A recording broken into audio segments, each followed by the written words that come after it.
जरा सांगतो क्षण हा आजचा, विसरू कालच्या उद्याच्या चिंता ही जरा. शो टाइम मध्ये आज आपल्याला लाईफचा फंडा सांगायला आलेले आहेत स्वप्नील जोशी आणि Amruta Khanvilkar. Welcome welcome Swapnil, Amruta. Thank you thank you. आणि स्वप्नील आनंद प्रभू झालेला आहे आणि आनंद प्रभू आम्हाला लाईफचा फंडा देणार आहे.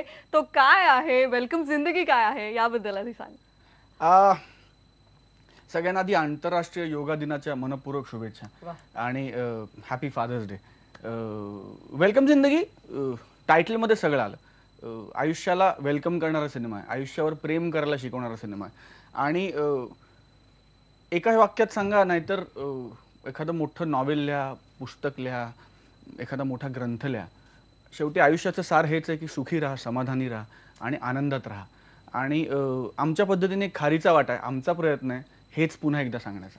आणि मीरा सबनीस. हो, मीरा सबनीस म्हणायचं तर डिप्रेस्ड मुलगी आहे. आयुष्यात तिने खूप काही करायचा प्रयत्न केला पण सगळं सक्सेसफुल नाही झालं आणि त्याच्यामुळे कुठेतरी तिला आत्महत्या करायची आहे. ज्या क्षणी ती ठरवते की तिला आत्महत्या करायची आहे तेव्हा तिच्या जिंदगीमध्ये आनंद घेऊन आनंद प्रभू येतात आणि मग पुढे स्टोरी कशी उलगडते ते तुम्हाला ऑब्व्हियसली चित्रपटात पाहायला मिळेल. आणि तुमच्या दोघांची जोडी एकतर पहिल्यांदा येते त्यामुळे खरंच वाट बघत होतो आम्ही आणि तुम्ही बघत होतात. कदाचित ऑन लोकेशन आपण भेटलो होतो आणि तेव्हाही खूप इंटरेस्टिंग गप्पा रंगल्या होत्या.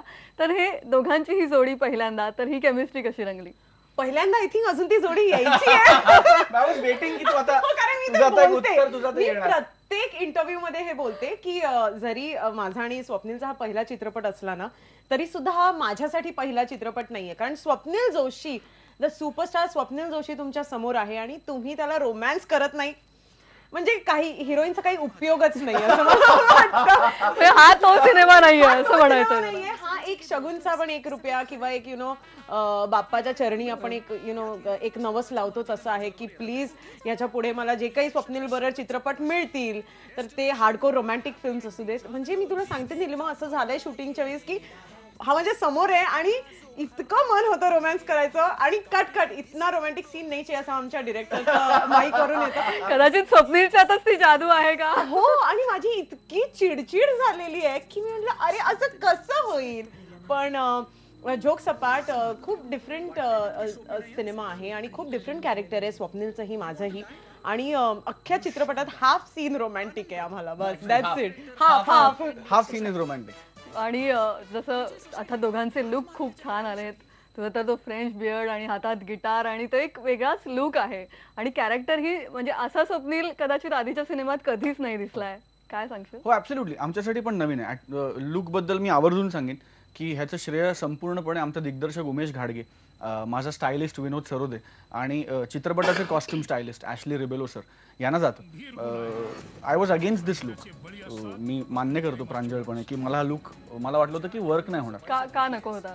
कारण मला असं वाटलं होतं की मला दाढीत बघायला लोकांना आवडणार नाही, जो क्यूटनेस पाहिजे, हिरो नाही मिळणार असं मला वाटलं होतं. आणि टू दी एक्सटेंट की शेवटी मला उमेश असं म्हटलं की तू कर, if you are not convinced आपण 1 दिवसाचं काम रिशूट करू, पण कर, ट्राय. आणि मग मी दाढी वाढवली and the rest is history. त्यामुळे आता जितके वेळा मला ही कॉम्प्लिमेंट्स मिळतात ना, मी या तिघांच्या चरणी अर्पण करतो. कारण ही माझी नाही आहे, ही या तिघांची किमया आहे की they believed in me and they believed in this look and it is for everybody to see. कदाचित हा लुक आता तुला एरवीही कॅरी करायला आवडत? ऍब्सोल्युटली आवडतो. See, I am doing it.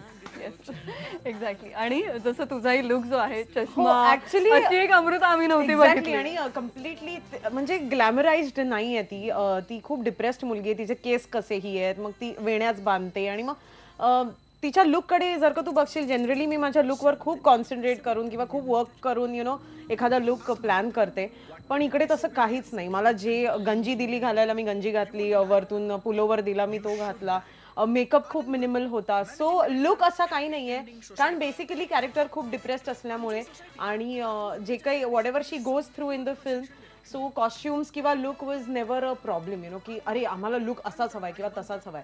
आणि चष्मा आय थिंक लावणं इट वॉज अगेन उमेशच आयडिया की उमेश म्हणाला की तू घाल, खूप छान वाटेल. आणि माझ्या खूप सगळ्या फ्रेंड्सना आणि इनफॅक्ट इंडस्ट्रीमधल्या फ्रेंड्सना त्यांनी मला सांगितलं की खूप छान दिसतंय म्हणून. यावर्षी एकंदर अमृता बऱ्याच रिस्क घेतेय. तर बाजीमध्येही तू अजिबात मेकअप केला नव्हतास, आताही एक वेगळा लुक ट्राय करतेस. आणि या सगळ्यात सर्वात मोठी आणि महत्वाची गोष्ट आहे ती म्हणजे नचबली आहे. तो प्रवास कसा रंगला? नजबलीचा प्रवास टचवूड खूप खूप मस्त राहिला आणि एक वेगळी इंडस्ट्री पाहायला मिळाली, वेगळी लोक पाहायला मिळाली. पण त्या लोकांना आपल्या इंडस्ट्रीबद्दल इतका आदर आहे आणि किंवा माझ्याबद्दल इतका आदर होता. आय थिंक दॅट वॉज ते माझ्यासाठी खूप खूप छान होतं आणि खूप ओपन आर्म्सनी त्यांनी मला वेलकम केलं आणि ज्या प्रकारे माझे परफॉर्मन्सेस राहिले, प्रत्येक जज म्हणजे जे गेस्ट जजेस आले, रेमो आले किंवा फारा मॅम आल्या, आय थिंक त्या सगळ्यांनी खूप उचलून धरला माझा dance. So it was very very nice. Himanshi सोबत रिअल लाईफ केमिस्ट्री तर आम्ही बघतोय, पण तिकडची केमिस्ट्री कशी रंगली? डान्सची ते ट्युनिंग सर्वात जास्त महत्वाचं. हो, म्हणजे त्यांनी कधी डान्स केला नव्हता. सो मी जरा स्ट्रिक्ट टीचर होते त्याच्याबरोबर. मी त्याला सांगितलं हे 2 महिने मी खूप बोलीन तुला, खूप ओरडीन, पण तेवढं ऐकून घे. आणि त्यांनी एका गुड बॉय सारखं सगळं ऐकून घेतलं. So I am very thankful to him. नाहीतर मग आज आम्ही ज्या लेवलचे परफॉर्मन्सेस तिकडे केले कदाचित ते शक्य नव्हते. आणि मध्ये तुला काय 4 ताप आला होता आणि हो, जेव्हा आम्ही आय थिंक भूलभुलैया करत होतो, एक फिल्मचं रिप्रेझेंटेशन करत होतो आम्ही गाण्यांमध्ये, आणि त्यावेळेस आय थिंक कोण आलेलं नाही, तेव्हा कोणी जज असे नव्हते वेगळे, आणि तेव्हा मला 104 असा काहीतरी ताप होता आणि मी म्हटलेलं की काय करायचं. बट आय थिंक डान्स किंवा स्टेज अशी गोष्ट आहे ना निलिमा, की तुम्हाला ते बरं करतं. ते सगळं विसरून तू पूर्णपणे टोटली. कारण मला असं वाटतं की एकतर रियालिटी शोज हा खासकर रियालिटी शो जे काही आहे ना, आय थिंक खूप लोक बघतातही. आणि तसं बघितलं तर हिंदी इंडस्ट्रीमध्ये खूप असं टेलिव्हिजनमध्ये त्यांनी किंवा मी काम नाही केलंय. सो आमच्यासाठी आमचे परफॉर्मन्सेसच एक प्लॅटफॉर्म बनणार होते की आम्ही पुढे जायचं की नाही. सो आय थिंक कुठेतरी you have to pull up your socks आणि नाही, आपल्याला आपलं बेस्ट द्यायचंय. आणि तो डान्स तू वेलकम जिंदगीमध्ये मिस केलायस का? एक प्रशांत दामलेंच्या गाण्यात तू अशी ग्लॅमरस दिसतेस, पण डान्स आय थिंक नाहीये. डेफिनेटली. पण कुठे ना कुठेतरी आता एक dance is also a part of acting. पण मुळात मी इकडे एक ऍक्टर म्हणून आहे आणि मुळात मला वेगवेगळे कॅरेक्टर्स करायला खूप आवडतं. हे मला बाजीपासूनच अगदी दाखवायचंय. मग आता येणारी फिल्म कटियार, त्याच्यामध्येही मी खूप वेगळं कॅरेक्टर पार पाडते. सो कुठेतरी मला आणि आपल्या मराठीमध्ये ते फ्रीडम आहे की आपल्याला हवं ते आपण करू शकतो आणि आपल्या ऑडियन्सेस ते एक्सेप्ट करतात. सो ते जे एक्सपेरिमेंटेशन आहे ते मला करायला खूप आवडते आता तरी. आणि you must see Amruta in welcome जिंदगी. तुम्ही अमृताचं काम बघायला पाहिजे. आय थिंक खूप वेगळं, खूप फ्रेश आणि खूप समजून उमजून काम केलं अमृताने, असं मला मनापासून वाटतं. ॲज अ को आर्टिस्ट वर्ष एकमेकांना ओळखताय, पण आता या कामाच्या निमित्ताने हे एकत्र येणं कसं होतं? अमेझिंग होतं. आम्ही खूप we been talking for donkey's years की आपण एकत्र काम करूया, पण तो योग येत नव्हता. And we are so glad की तो आला नाही, बिकॉज तो वेलकम जिंदगीच्या निमित्ताने आला. ते खूप मस्त एक वेगळ्या प्रकारचा सिनेमा आहे. बेसिकली आम्ही दोघेही आमच्या कम्फर्ट झोनच्या बाहेरचं काम करतोय. मी रोमॅन्टिक हिरो करत नाहीये किंवा माझं कॅरेक्टर थोडंसं ग्रे आहे, तो गुडी नाहीये. विजवी अमृता ग्लॅमरस करत नाहीये काही, किंवा फॉर दॅट मॅटर डान्स करत नाहीये अख्ख्या फिल्ममध्ये, किंवा पहिली 10 मिनिटं सोडली तर ते अख्ख्या फिल्म मध्ये कदाचित स्माइलही करत नाहीये. हो अगं, म्हणजे मला ब्राईब करावं लागलं. एक शिफॉन साडी दे, एक अर्ध गाणं शूट कर, तू दाखवू नकोस असं वगैरे, माहितीये का. पण नाही ग, coming back to Swapnil, I think त्याच्याबरोबर काम करायची इच्छा हल्लीच्या प्रत्येक तरुणीमध्ये आहे. मग त्याचे फॅन्स असो किंवा को ऍक्टर्स असो, को ऍक्ट्रेसेस असो, प्रत्येकाला स्वप्नील बरोबर काम करायचे. कारण स्वप्नील एक ऍक्टर म्हणून तर खूप घेऊन येतो चित्रपटामध्ये किंवा त्याच्या सीनमध्ये, पण एक माणूस म्हणून ना तो ज्या प्रकारची पॉझिटिव्हिटी आणि एक हॅपीनेस घेऊन येतो ना सेटवरती, ते इतकं हवंसं असतं तुम्हाला की तुम्हाला असं वाटतं की नाही स्वप्नील बरोबर, अच्छा इकडे जायचंय, ओके चल इकडे जाऊया, आपण तिकडे जाऊया, मग हा सीन करूया, मग सीनच्या आधी आपण भेटूया, मग तो डिस्कस करूया. सो एव्हरी टाइम आणि every day you want to be with him. So romantic hero न साकारणं थोडंसं जड गेलं असेल, थोडंसं एक आव्हान तुलाच दिलं होतं. हो ऍब्सोल्युटली. अँड आय थिंक सगळ्या टीमचा याच्यात खूप हातभार होता. म्हणजे राईट फ्रॉम माय स्टायलिंग विनोदनी किंवा ॲशली सरांनी किंवा उमेशनी केलं, टू अमृता जिच्याबरोबर माझं मॅक्सिमम इंटरॅक्शन आणि काम होतं. आय थिंक आम्ही प्रत्येकानेच कॉन्शियसली आमचा कम्फर्ट झोन सोडून ही फिल्म केली. आणि and we are so happy. आता आम्ही जेव्हा रिझल्ट बघतो, जसं तू दाढीचं म्हणलंस, एक प्रतिकात्मक बोलायचं तर सुरुवातीला वाटतं नाही यार हे वर्क नाही होणार, पण आता it is working like a wonder. Amruta, we were all worried की अरे यार इतकी डिग्लॅम, लिपस्टिक कमी करा आणि अमुक नका लावू आणि कपडे वाईट करा आणि कोऑर्डिनेटेड कपडे नको, चुकीचं कोऑर्डिनेशन द्या वगैरे. And we are all as an actor we are everybody is uncomfortable. Shooting दरम्यान रोज तुम्हालाही नवीन सरप्राईज नवीन होते. म्हणजे ऍक्च्युअली मला आठवतं मी आणि अमू बसून एकमेकांचे सीन्स करायचो की मी एकदा म्हणून दाखवतो, तू बघ, तू ऐक कसं वाटतंय, किंवा ती म्हणायची की मी स्वप्न एकदा म्हणते, तू ऐक कसं वाटतंय. And we I think we evolved during the film. नक्कीच आणखी बरीच सरप्राईजेस तुमच्याकडनं जाणून घ्यायचे, आणखी बऱ्याच गप्पा मारायच्या, पण आता वेळ झाली एका छोट्याशा ब्रेकची. पाहत रहा शो टाइम विथ स्वप्नील आणि अमृता. जगुनी घे जरा सांगतो क्षण हा आजचा, विसरू कालच्या उद्याच्या चिंता ही जरा, उद्याच्या चिंता ही जरा. शो टाइम मध्ये आपण खास गप्पा मारतोय. स्वप्नील जोशी आणि अमृता खानविलकर सोबत गप्पा तर रंगलेल्या आहेत आणि वेलकम जिंदगीच्या गप्पा आहेत, त्यामुळे खूप आयुष्यावर प्रेम करावं असं वाटायला लागलंय अचानक. कदाचित हाच फंडा देतोय का बाय वेलकम जिंदगी? हो, ऍब्सोल्युटली हाच फंडा देतोय. आत्महत्येसारखा एक अत्यंत सिरियस विषय घेऊन त्याच्यावर एक वेगळा पॉइंट ऑफ व्ह्यू सादर करण्याचा प्रयत्न करतो. हॅपी एंडिंग सोसायटी काय? हॅपी एंडिंग सोसायटी एक सोसायटी आहे जी आनंद प्रभू चालवतो, जिकडे तो आत्महत्या करण्याचं शास्त्रोक्त पद्धतीने शिक्षण देतो. खूप वेगळं आहे. त्याचा बेसिक फंडा हा आहे की तुम्ही आत्महत्या करता तेव्हा तुम्हाला म्हणजे बऱ्याचशा लोकांना आत्महत्येबद्दल काहीच माहिती नसतं. ही एक कला आहे, इट्स एन आर्ट. तर ती शिकली पाहिजे जर तुम्हाला आत्महत्या करायची असेल तर तसं. आणि मग तो तुम्हाला तिथे घेऊन जातो हॅपी एंडिंग सोसायटीमध्ये, आणि मग तो तुम्हाला आत्महत्या करायला शिकवतो का त्यापासून परावृत्त करतो, is what the film is all about. Exactly. आणि तिथे आम्हाला अनेक चेहरे, अनेक उत्तम कलाकार पाहायला मिळतात त्या हॅपी एंडिंग सोसायटीमध्ये. एक उत्तम कलाकारांचा संच समोर आलेला आहे. तर या सगळ्यांसोबतचं काम करणं, मोहन आगाशे आहेत समोर, प्रशांत दामले आहेत, सतीश आळेकर आहेत, इतके सगळे छान लोक एकत्र आलेले आहेत. स्वप्नील, आय थिंक मला मनापासून असं वाटतं की आम्ही खूप नशीबवान आहोत की वेलकम जिंदगी सारखा एक विषय आणि त्याला बॅक करायला इतकी सुंदर ऑनसम कास्ट एकत्र येऊ शकली. म्हणजे मग डॉक्टर असतील, डॉक्टर मोहन आगाशे असतील, सतीश आळेकर सर असतील, महेशदादा असेल, प्रशांत दामले, प्रशांतदा असतील, उर्मिला कानेटकर असेल, पुष्कर श्रोत्री, मुरली शर्मा, विवेक लागू, राजेश्वरी सचदेव. आय थिंक ह्यांच्यापैकी प्रत्येक जण आज ज्या स्टेजला आहे करिअरच्या, तुम्ही ह्यांना फक्त पैसे किंवा फक्त रोल देऊन काम करायला लावूच शकत नाही. Unless they believe in the subject you cannot get them to the floor. So I am so glad and so fortunate की या सगळ्यांबरोबर मला स्क्रीन शेअर करता आला, मला अमृताला आणि आम्हाला सगळ्यांना आणि प्रत्येकाबरोबर आम्हाला इंटरॅक्ट करता आलं on a one basis, on screen आणि off screen. It was a pleasure.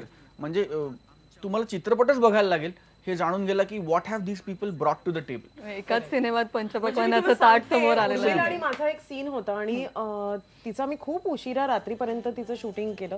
So मी तिचा क्लोज घेतला आणि माझा राहून गेला, माझा मग दुसऱ्या दिवशी घ्यायचा होता. पण तिने ते इतकं उत्कृष्ट तो सीन केला ना की मला जेव्हा मी सकाळी येऊन फ्रेश माइंडमध्ये जेव्हा मी बसले क्लोजअप्स द्यायला ना, मला एक्झॅक्टली आठवत होतं तिने कुठे कुठे काय काय केलंय आणि मी त्या प्रकारे रिॲक्ट केले. सो जेव्हा आज मी डबिंग करताना तो सीन पाहिला, मी म्हटलं बापरे, असं वाटतंय की अरे यार, म्हणजे ॲज अन ऍक्टर तुम्हाला माहिती असतं की समोर कोणी नाहीये and still you have to give those expressions. पण तिने इतका अफाट अभिनय केलाय ना त्या सीन मध्ये. एक दोन अभिनेत्री समोरासमोर याव्यात आणि एवढं छान ट्युनिंग रंगावं हे खूप कमी वेळा घडतं आपल्याकडे. आणि म्हणजे मी तिला मेसेज करून सांगितलेलं की Urmila, I think you are one of the finest actors we have in our industry. मला अगदी आठवते ते. सो तो मी दिवस विसरू नाही शकत. त्याच्यानंतर मोहन सर असतील किंवा प्रशांत सर असतील, माय गॉड, त्यांच्याबरोबर ते गाणं शूट करणं इतकं मजेशीर होतं. आणि कारण इतकी वर्ष एकतर ते दिग्गज होते आणि छोट्या छोट्या गोष्टी इतक्या घेऊन येतात ना ते त्या एका सीन मध्ये किंवा एका लाईन मध्ये जे ते राईम करतायत किंवा लिपसिंग करतायत. ओ गॉड, इट्स अमेझिंग. खूप मजा आली. आणि गाण्यांविषयी सांगा. हातात गिटार घेऊन तू गाणं म्हणतोय, सगळं छान छान गाणी आम्हाला पाहायला मिळतात. हो, मस्त इंटरेस्टिंग गाणी आहेत. टिपिकल गाणी नाही आहेत, कारण गाण्यांनाही अर्थ वेगळा. 3 गाणी आहेत आणि तिन्ही गाणी आयुष्यावर भाष्य करणारी आहेत इन अ डिफरंट फॉर्मॅट. म्हणजे सुने सुने जे एक सॅड सॉन्ग आहे ते डिप्रेस्ड आणि सॅड आणि या झोनवरचं भाष्य करतं. जगुनी घे जरा इज अ फ्लॅम्बॉयंट हिरोचा नंबर वेअर तो आयुष्याची फिलॉसॉफी सांगतोय. किंवा एक वेलकम जिंदगीचा एक आम्ही प्रमोशनल व्हिडिओ केलाय, तो एक व्हिडिओ आहे. सो किंवा लाईफ का फंडा जे प्रशांत सर सांगतात ते एकदम हलकं फुलकं. म्हणजे उमेश नेहमी म्हणतो की ते गाणं ऐकलं की आम्हाला आओ सिखाऊं तुम्ही अंडे का फंडा, तो झोन लक्षात येतो. पण आयुष्यावरच भाष्य करणारं एका वेगळ्या फॉर्मॅटनी भाष्य करणारं गाणं आहे. आय थिंक सगळीच गाणी खूप इंटरेस्टिंग पॉइंटला फिल्ममध्ये येतात. संगीत म्हणशील तर पंकज पडघन आहे, अमित राज आहेत, सिद्धार्थ आणि सौमिल आहेत आणि आय थिंक एक सुपरहिट टीम आलेली आहे. ऍब्सोल्युटली ब्रिलियंट टीम आले आणि सॉंग्स खूप वेगळ्या झोन मध्ये येतात. म्हणजे जे गाणं तुम्हाला जिथे अपेक्षित आहे तिथे ते येत नाही फिल्ममध्ये. आता ही लाईन तुम्हाला कदाचित ऍब्सर्ड वाटेल, पण फिल्ममध्ये ती इतकी छान पेरलेत गाणी and they keep coming back and forth आणि तुम्हाला कथानकाला इतकी हेल्प करतात ते. It is a treat to watch. गाण्यांचाही आनंद घ्यायला. पण तू ऐकशील ना तर ते they are talking about life basically आणि कुठे ना कुठेतरी ना तुम्हाला एक तुम्ही गुणगुणताय पण कुठेतरी तुमचा विचार सुद्धा चालू आहे. सो ते आय थिंक दाखवणारी किंवा सांगणारी त्या गाण्यांचा आनंद पाहायला सिनेमाच पाहायला पाहिजे. घेऊया एक छोटासा ब्रेक. पाहत राहा शो टाइम.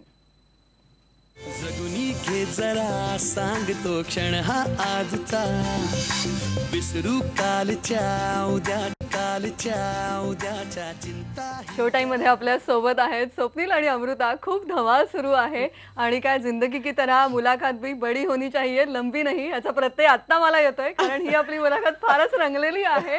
आणि ब्रेक मध्ये आम्ही खूप हसतो. आम्ही ब्रेक मध्ये खूप मजा मस्ती करतोय. आणि स्वप्नील अत्यंत कॅची लाईन्स आहेत. उदाहरणार्थ माय फ्रेंड विषय एंड, तर त्याही विषयी सांग. आणि अर्थात मित्र सगळे तुझ्याही जवळचे असतात फार. हो ऍब्सोल्युटली.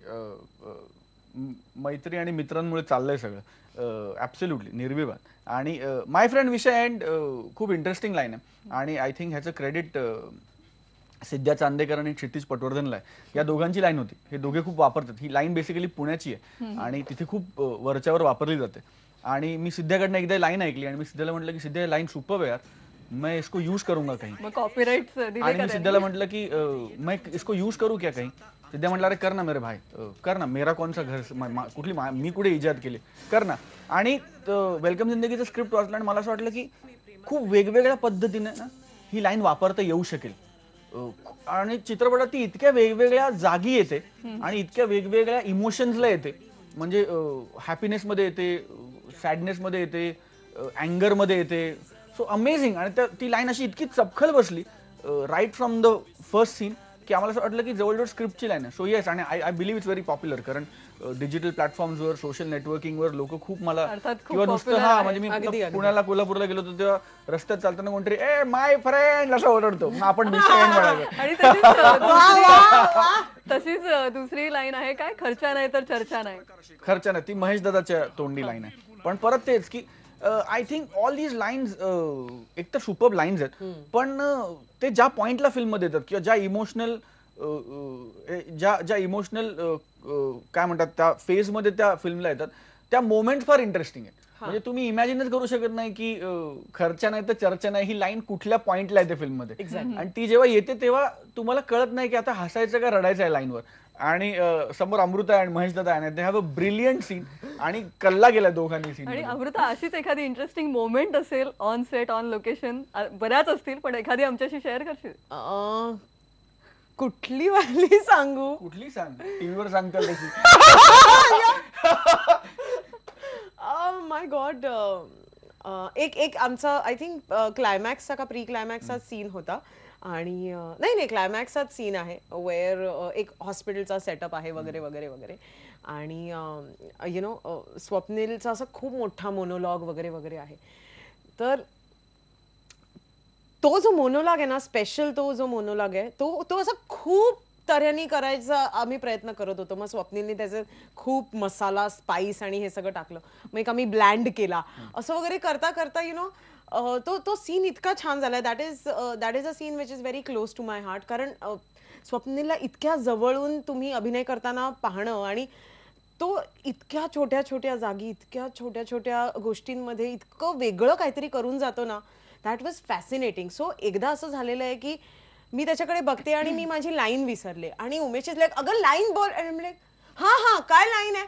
म्हणजे असं इतकं झालेलं आहे ना की त्याला कळत नाही की हिचं काय झालं, ही विसरलीये का काहीतरी झालंय हिचं. पण तुम्ही इतके एंग्रॉस्ड आहात ना, अभिनेत्री न होता प्रेक्षक होऊन. हा एक्झॅक्टली दॅट हॅपन्स विथ हिम. आणि तो प्रत्येक टेक मग हे असं करू का, मग ते तसं करू का, आणि दॅट इज व्हेरी फॅसिनेटिंग. नक्कीच. आणि आपली मुलाखत मात्र आता बडी झालेली आहे, लंबी होऊन आता म्हणजे थांबावं लागणार आहे.